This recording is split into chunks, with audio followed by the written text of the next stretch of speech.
નકશાના પ્રકાર. નકશાના બે પ્રકાર છે. હેતુ આધારિત નકશા, માપ આધારિત નકશા. હેતુ આધારિત નકશાના બે પ્રકાર છે: પ્રાકૃતિક નકશા અને સાંસ્કૃતિક નકશા. પ્રાકૃતિક નકશાના 3 પ્રકાર છે: આબોહવા નકશા અને ખગોળીય નકશા વગેરે. રાજકીય નકશા, ઔદ્યોગિક નકશા વગેરે.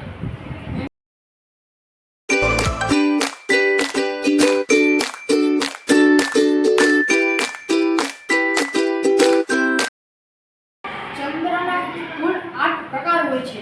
આમાં આપણે પ્રોજેક્ટમાં ચંદ્રની કળાને દેખાડવામાં આવી છે. આમાં ચંદ્ર આ બતાવ્યા મુજબ કળા કરે છે. ચંદ્રની કુલ 8 કળાઓ હોય છે.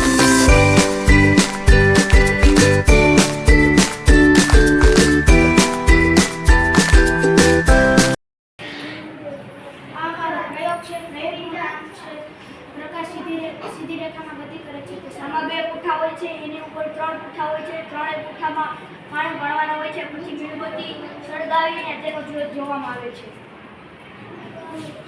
હા, જો તો દેખાય છે.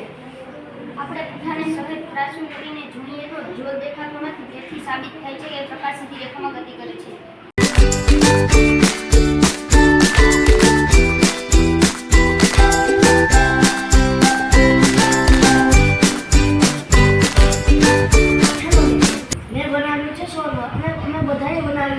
સૌરમંડળ, જેમાં ઘણા બધા તારાઓ, ઘણા બધા ગ્રહો, ઉપગ્રહો જેનો સમાવેશ થાય છે.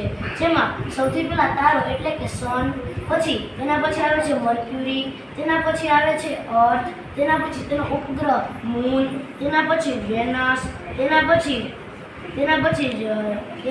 જુપિટર, તેના પછી સેટર્ન, પછી અહીંયા યુરેનસ અને અહીં આ મર્ક્યુરીમાં સૌથી ગરમ પ્રદેશ આવેલો હોય છે, કારણ કે તેની પાસે સૂર્ય પાસે છે.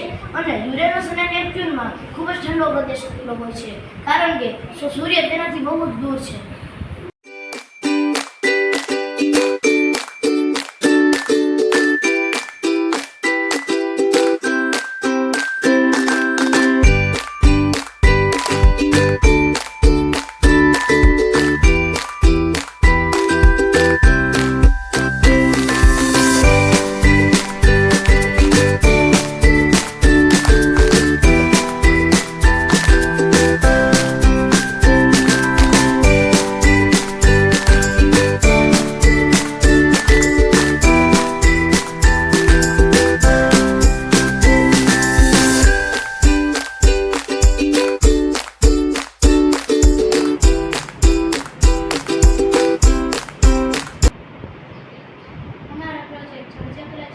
સૂર્યપ્રકાશના લીધે સમુદ્રનું પાણી વરાળ બનીને વાતાવરણમાં જાય છે. પાણીનું વરાળ સ્વરૂપે રૂપાંતર થવાની ક્રિયાને બાષ્પીભવન કહે છે. પાણીનું બાષ્પ આકાશમાં જાય છે.